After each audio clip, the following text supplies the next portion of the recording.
freedom is never more than one generation away from extinction. We didn't pass it on to our children in the bloodstream.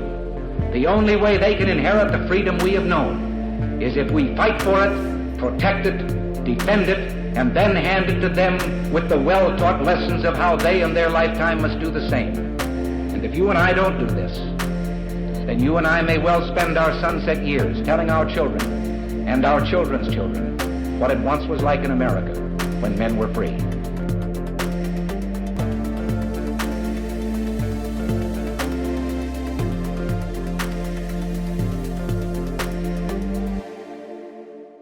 Hey everybody, welcome to episode number 482 of Gun Freedom Radio, where we engage, we educate, and we inform.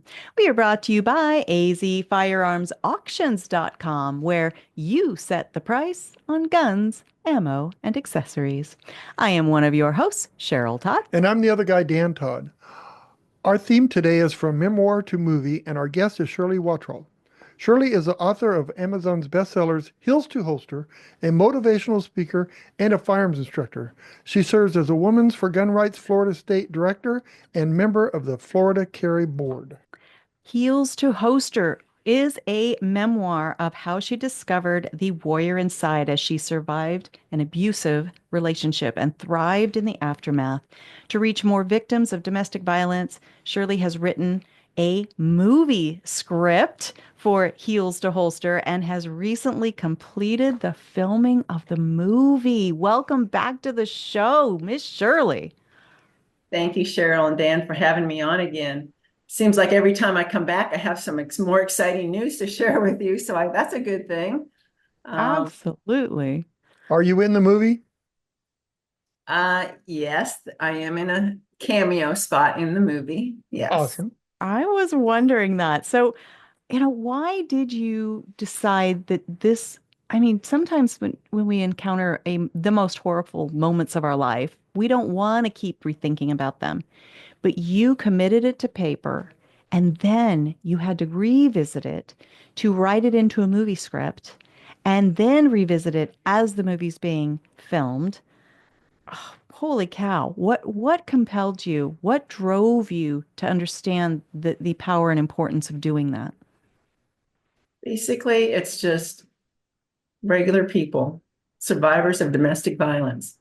Anytime I shared my story, whether it was in firearms class or when I was speaking, I'd share parts of my story. And they'd always come back and say, you could help so many more victims if, first of all, if you wrote a book. And at first I'm like, that's a lot of personal information to put out there.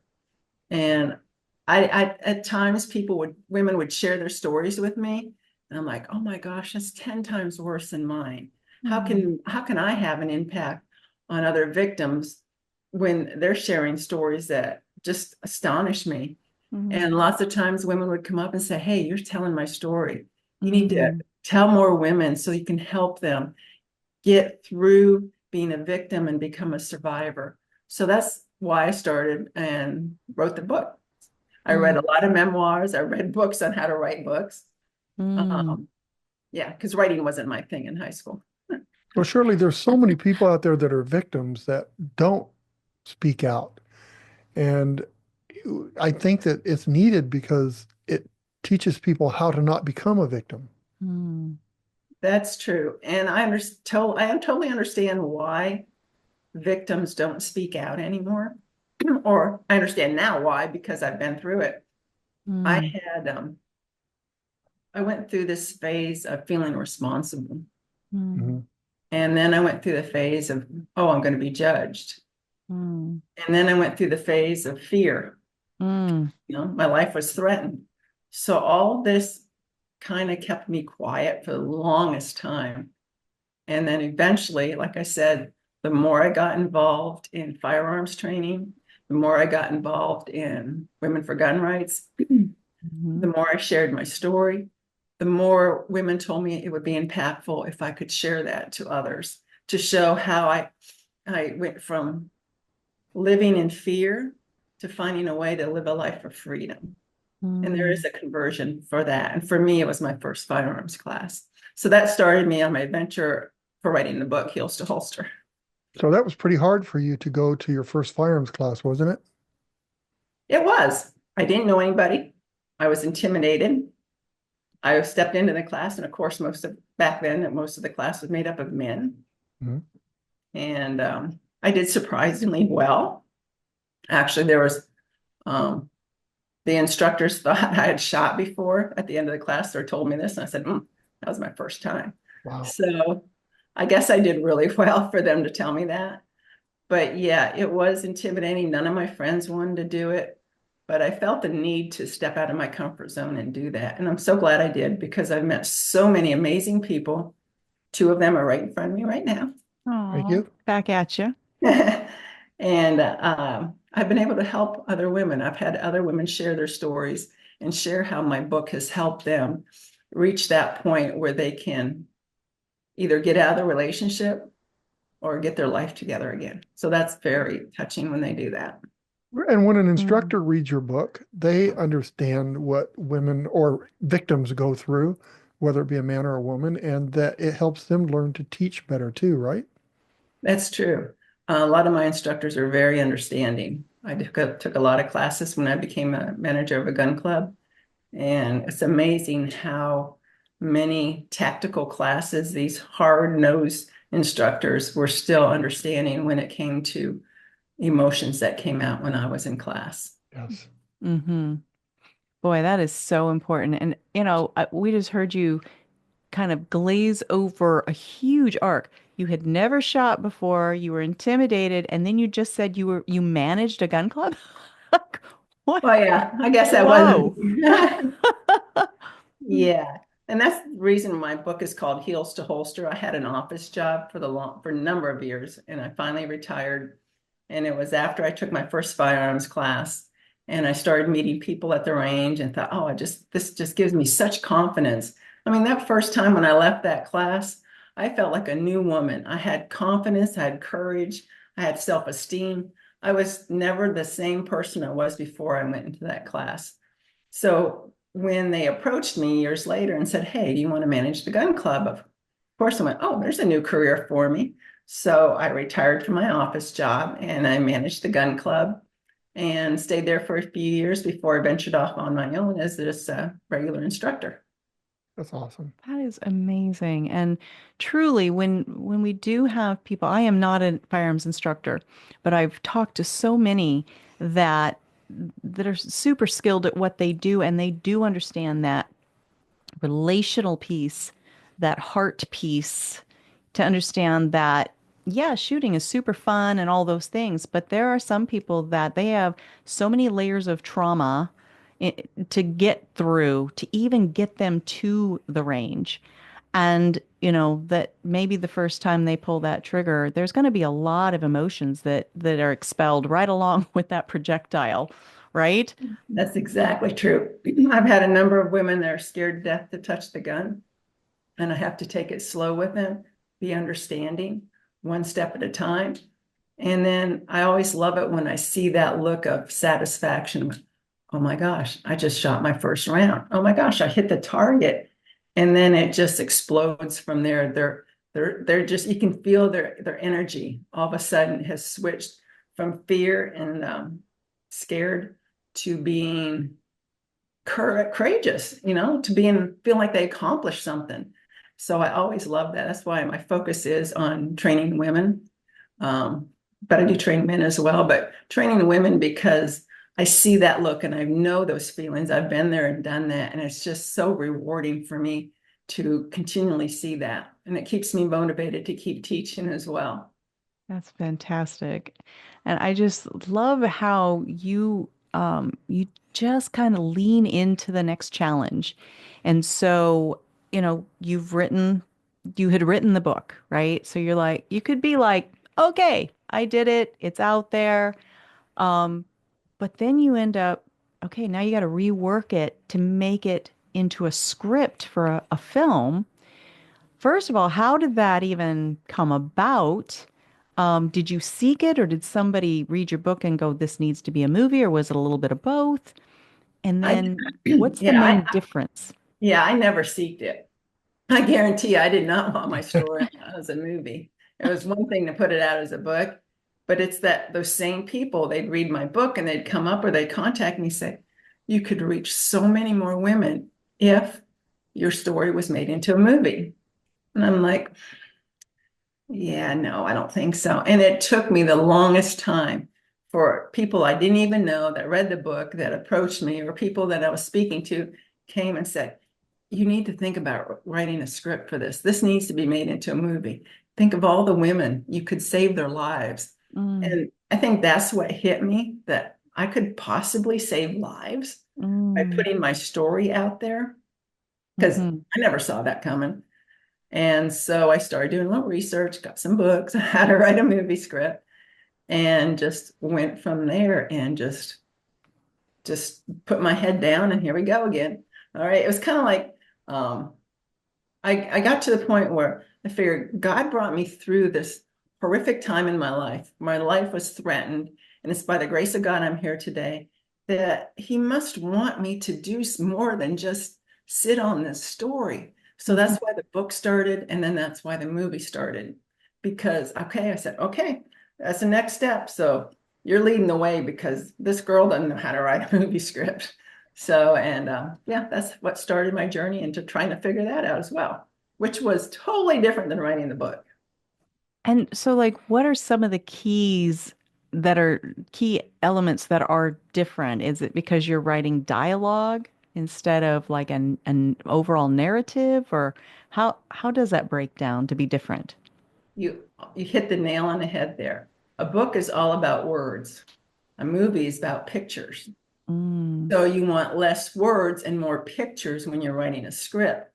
And I think I went through 11, maybe 12 versions of my script. Oh gosh. Oh my gosh. Because it started out and I'm like, oh wow, that's a lot of verbiage. No, I can't do that. We got to figure out how to make this into something visual, something that the film crew can put a picture to.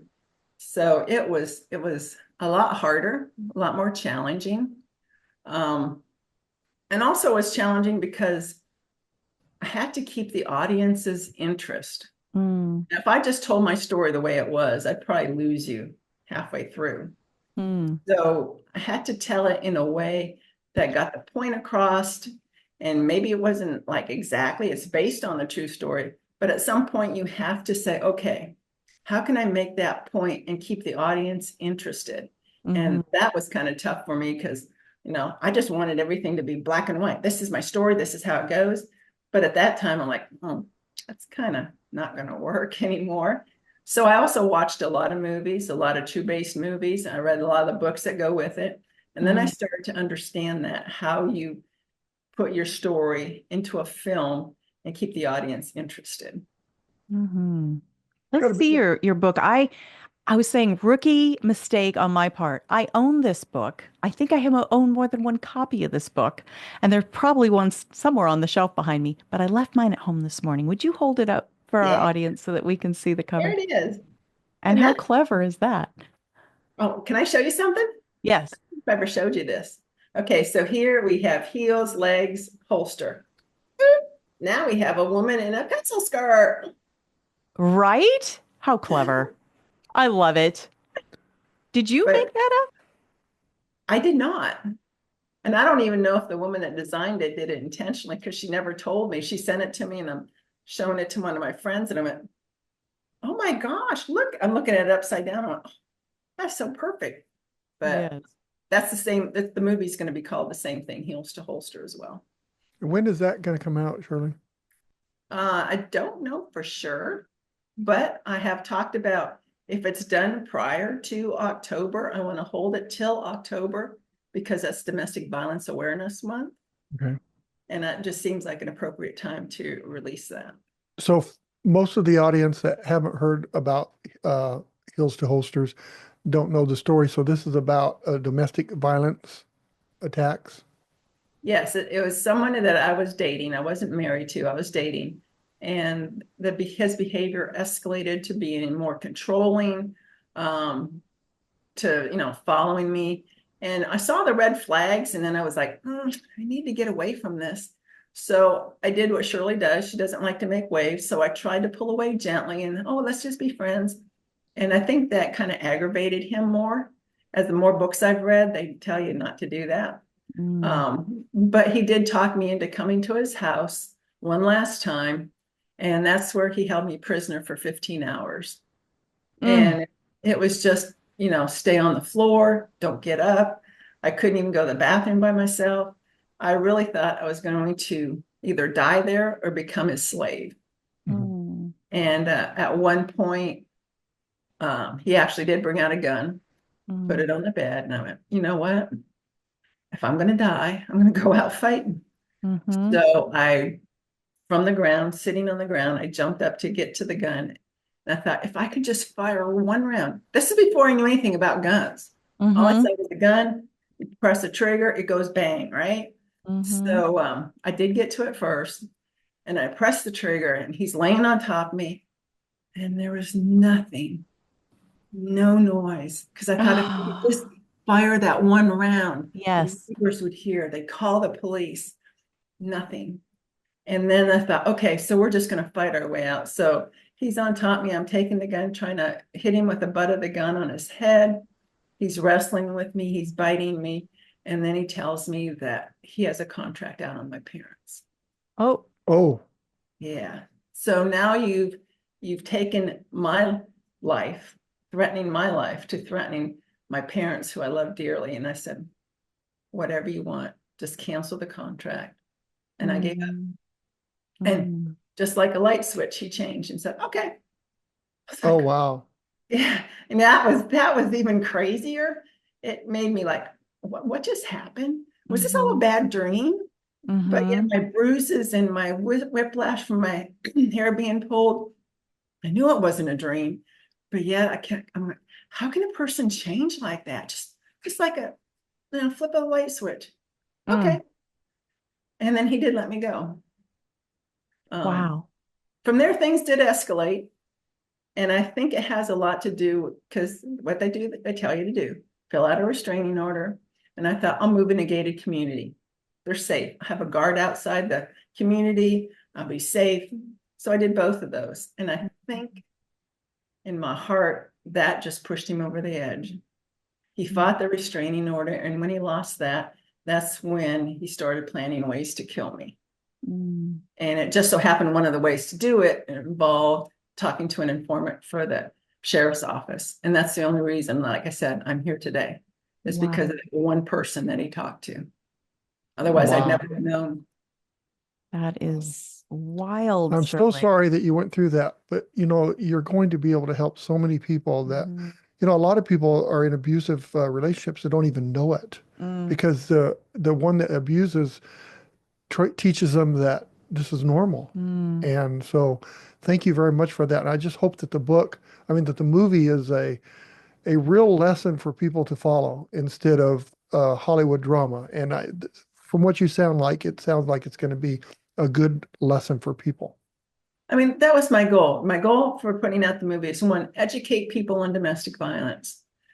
It is so prevalent out there. It's a global issue, but we really don't talk about it. Sex trafficking is all over the place. We talk about it all over, but we don't talk about domestic violence. I don't think, at least not enough, when you have 1 in 4 women who are severely physically abused by someone they've been intimate with. So I'm like, that's one thing. I want to educate people. You look for the signs and just be there. You can't push a victim of domestic violence to get help, but you can be there. You can give them options. You can just listen. And when they're ready, they have to make the decision. They have to make the decision that they're ready to do what it takes to get out of it. And some of these women have children involved with children and financial responsibility. So that even compounds the life-threatening situation as well as the abuse. And during COVID, of course, domestic violence went up radically because everybody was stuck at home. They never got a relief from their spouse going to work or them being able to even seek help because everything's closed. Shirley, in my family, I had a person that went through domestic violence, and he beat her to the point where she had to go to the hospital, and she thought that she was wrong. Mm-hmm. And I don't know what, I think my dad finally took a handle on it and stopped it. But if, she lied about that it was even the man that said it was people at school that did it to her. Mm-hmm. And the extent that they would go because they think they're wrong, that they're the bad person. And it's sick. And thank you for what you're doing. Yeah, that's true. And it's fear. Fear is so freaking powerful. I can't even tell you. Some of these women, their abuse might have started 20 years into a marriage, 30 years, 6 months. But it seems to me it's usually gradual and they don't even know it. They're either being mentally or physically abused and they don't even realize it until they're into it. And then it's like, I mean, I went through this. What did I do to deserve this? I must have done something because I was brought up on a farm in Northwest Pennsylvania. You don't do this. So what did I do? So like I said, I went through the blame. What did I do? And then, what's everybody going to think of me? They're going to judge me. Because usually in my case, my abuser was awesome with everybody else. They liked him. How could he? And they'd be like, how can he do that? He's just perfect. I must be crazy. It must be her because he's just a friendly, charismatic person. So that makes you go, they're going to judge me now. Who's going to believe me? So I understand that. I don't really know what the answer is. I'm so glad that your father was able to get her out of that relationship. But like I said, there's so many that were so much worse than I went through. Yes. And if I can just help one person, that's all like my goal is. And I hope we have time. Let me share this. Oh my gosh, you're getting me too. We have time. We have time. We do. For you, we have time. I had a fundraiser for the movie because when I raise money, that means I can be active in the production of the movie, kind of like putting your skin in the game, right? So I had a couple of fundraisers, and the second one, this woman comes up to me and she goes, "You don't know me, but I emailed you, and I read your book, and you emailed me back." And I barely remembered her name, and I said, "Oh yeah, I told you, call me anytime, day or night. I don't care if it's 2 a.m. or 3 a.m, call me anytime." And she goes, "From what you told me in the book, help me to not only get out of the abusive relationship, but get my life back." And you know what? That was worth $1 million to me. I was ready to go home after that. I'm like, thank you, God. That's it. That's the purpose of the book and the movie. That's beautiful. I love that.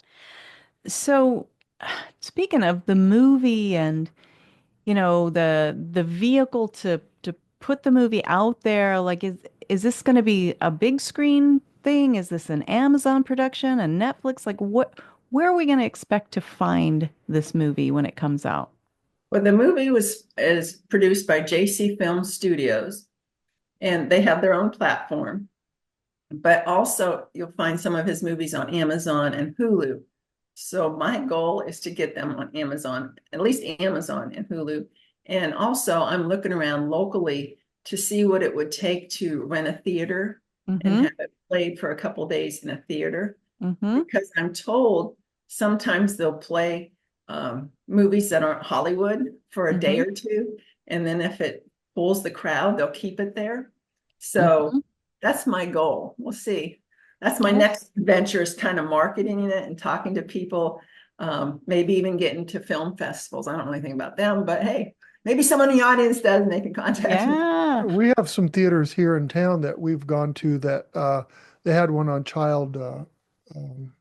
The trans gender push towards children was a documentary to bring awareness, and they had red carpet, the whole thing, the photo wall and all of that. And I think it was a one night only kind of a deal. So yeah, They're smaller theater, but they drew a really good crowd. Plus, it was another fundraising thing too. So that would be really interesting. I want to see the movie as soon as it comes out. mhm. Well, I will definitely keep you posted on that. Yeah, if And you do a red carpet thing, I am coming. Oh, I we're am definitely there. coming. I would love that. Yeah. I do plan on doing some kind of premiere just for like closed premiere. Like I said, I still have to do research on that, but yeah, that is my goal. And even one of the locations where I wrote the book and the movie script, called Angelic Bakery and Cafe, she let us use her location for filming because it was important, part of my story, because that's where I wrote and that's where I felt comfortable. And she's thinking, okay, how can we do a premiere right here? It's not a huge place, but she's already her brain's already working on that. So it's just exciting to see the people that are behind me.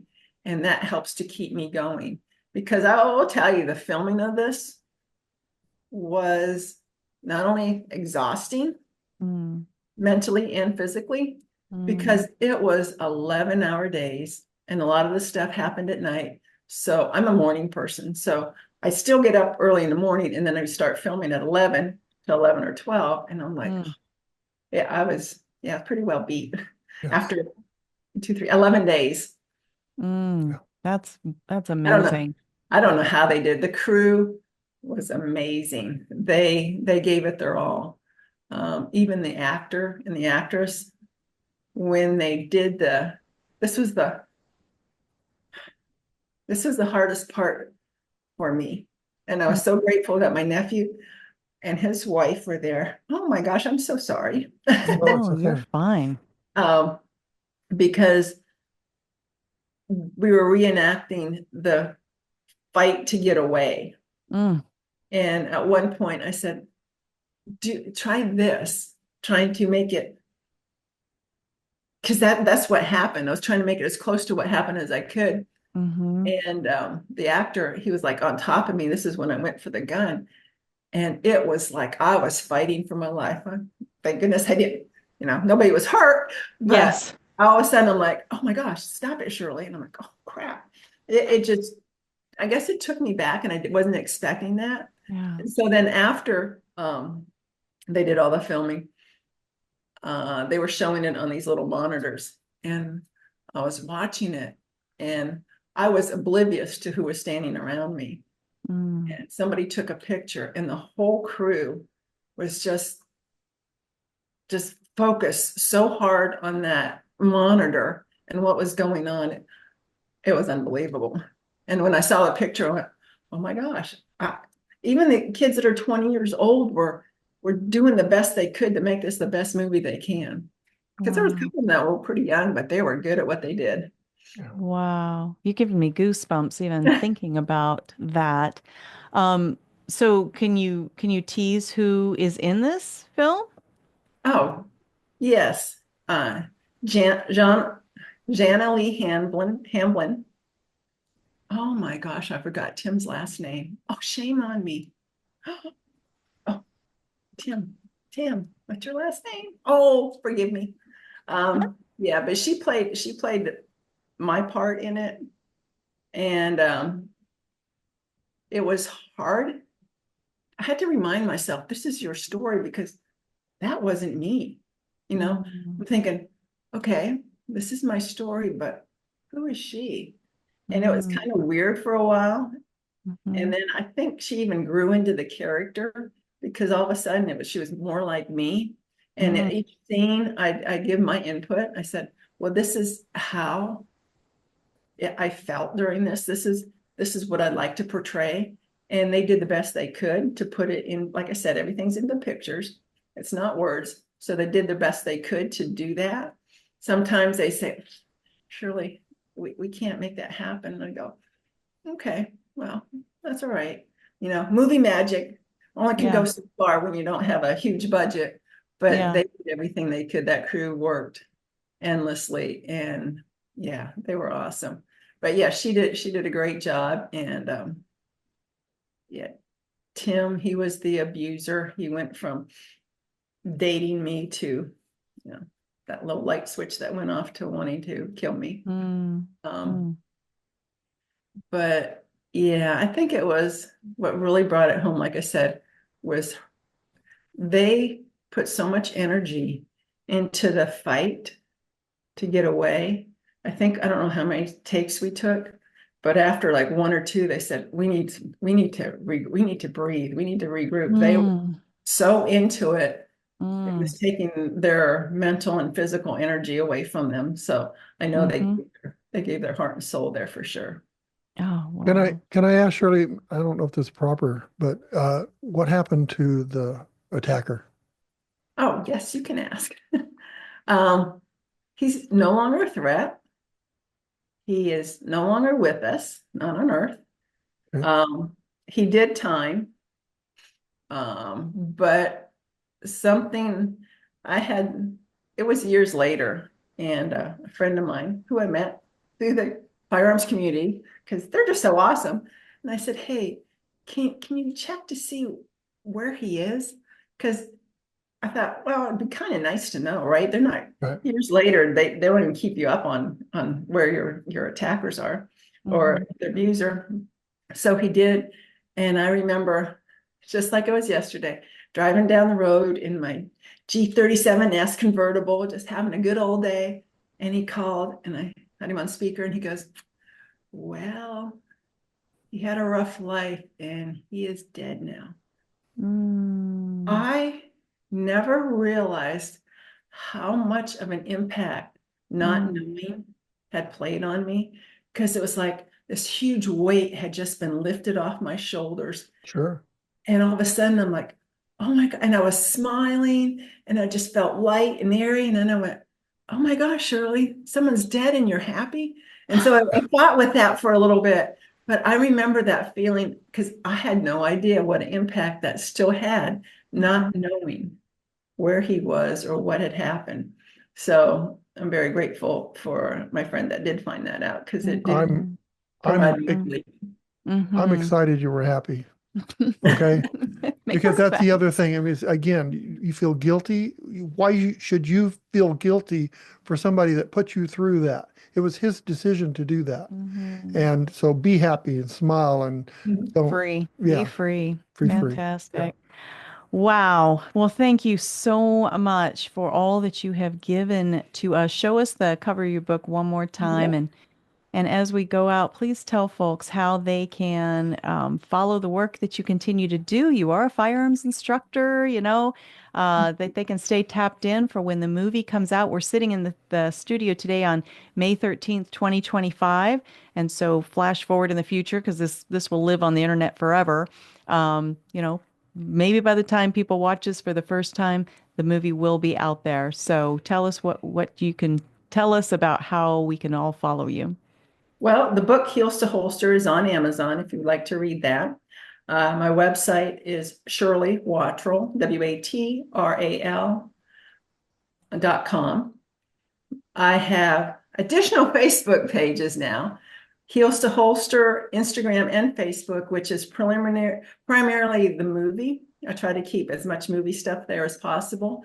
I also post it on my personal account, which is Shirley Watral, and my business account on Instagram is Shirley Watral Firearms. And yeah, and if all else fails, you can always email me you can do heels to holster @gmail.com. And if anyone needs to talk to someone, talk to me about what I've gone through. If you think I can help you, feel free to email me. Like I said, it's heels, the number 2, holster @gmail.com. That's amazing. Well, Shirley, when you get a trailer for the movie, if you could send us a link to that, maybe we could put that with your bio on our website.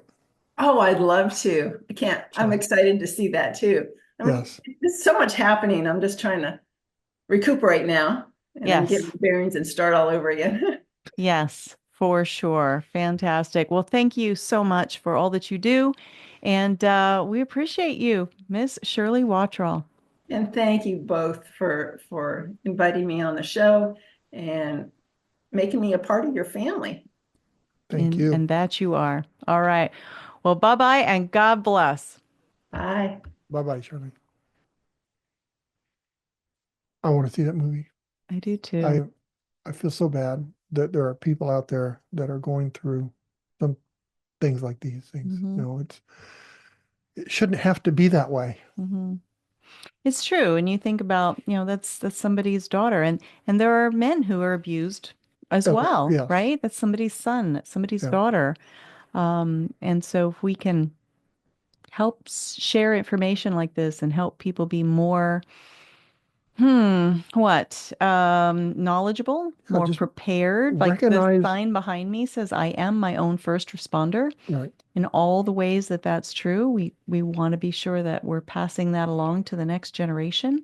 Know the signs, because like she said, it starts gradual and then pretty soon it becomes a big control thing. And we're watching a movie right now that there's some control for a woman that's controlling a man, and it's like, it's sick because we see it and he doesn't. And anyway, Shirley, thank you very much for sharing with us today. Absolutely.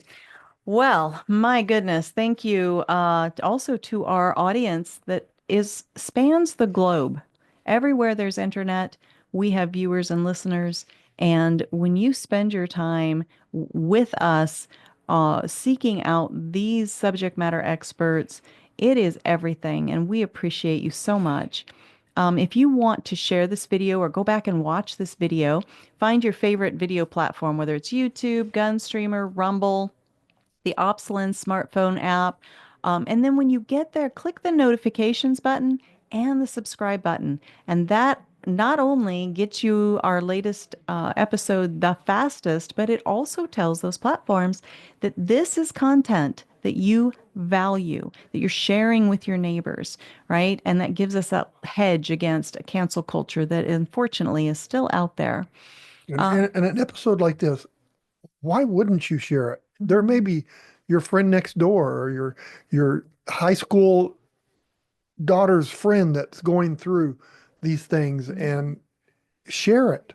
Absolutely. And also, if you want to listen to the audio only version, you can go to our website, GunFreedomRadio.com, click the On Demand tab, and binge listen to your heart content, darling. And if you want to see the links to every guest, their photo, their bio, the links to their books, to their movies, to all the work they've done, click the guest tab on our website, and there's an ever-growing database of subject matter experts there.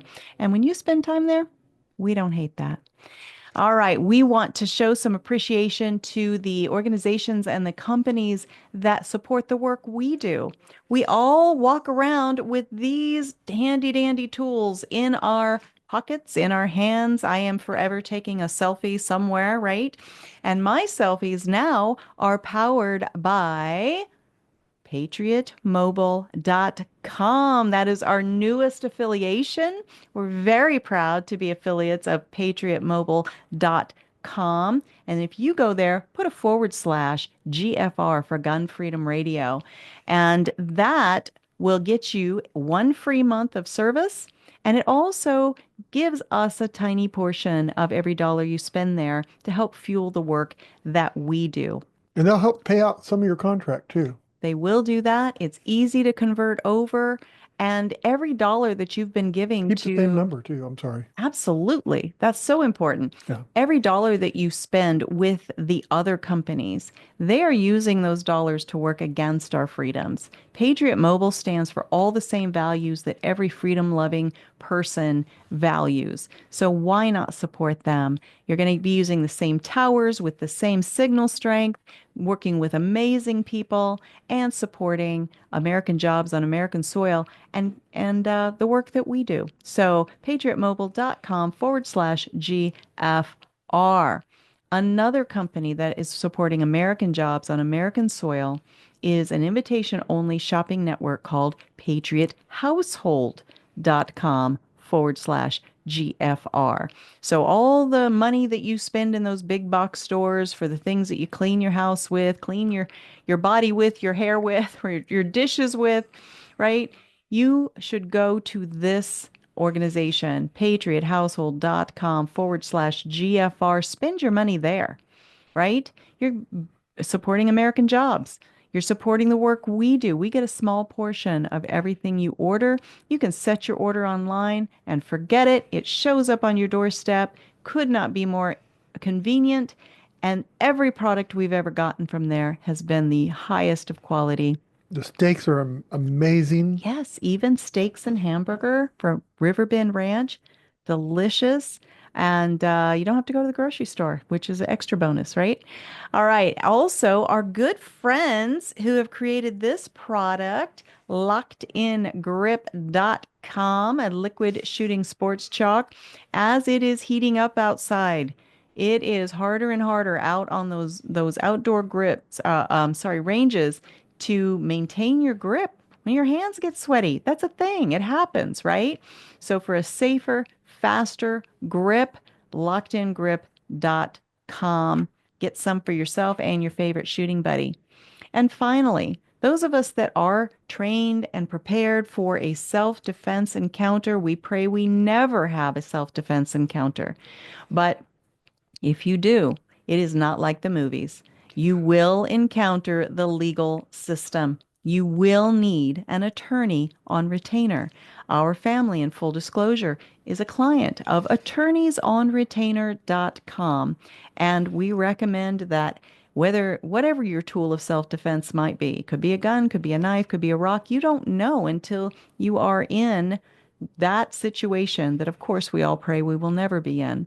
But whatever tool you've had to use, if you have protected your life, you are going to now need to protect your legal freedoms. So go to our website, GunFreedomRadio.com, scroll down the homepage, click Attorneys on Retainer, and you will be supporting and protecting your family, and you will be supporting our work as well. All right, Dan. We've got to scoot on out of here. What are we going to do until next time? We're going to double pray for our nation. Mm-hmm. We're going to double pray for our leaders. Mm-hmm. We're going to just pray for our leaders that we don't like. Maybe especially for them. Why do we say we don't like? That's not nice. Well, why wouldn't we like them? If they are constitutionalists, let's just do we're going to like them. Yeah, let's just say that. Right? Pray for the leaders that don't follow the Constitution. Mm-hmm. And that's about it. I like it. Also, until next time, be good to each other. Have a great week, and God bless. Bye-bye.